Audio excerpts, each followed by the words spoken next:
Sistem kewangan Islam tidak harus lemah dan laih dan lesu dengan tradisi lama. Ia perlu berevolusi, memenuhi tuntutan hari ini, malah berupaya memimpin penyelesaian yang ampuh untuk kesejahteraan umum. Kerajaan perkenalkan model pembiayaan musyarakah dan murabah. Pusat Kewangan dan Perniagaan Antarabangsa Labuan berhasrat menjadikan hub kewangan Islam digital dan memperkenalkan global tokenisasi sukuk.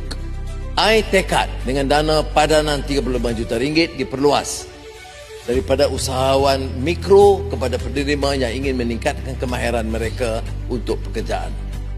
Kerajaan akan terus menyokong usaha membangunkan tanah wakaf seperti Uda Holdings Berhad yang menerajui projek Taman Wakaf Siti Aisyah Fasa 2 dan 3 serta Taman Sultan Salahuddin Fasa 1B dan 2B dengan nilai pelaburan hampir RM250 juta.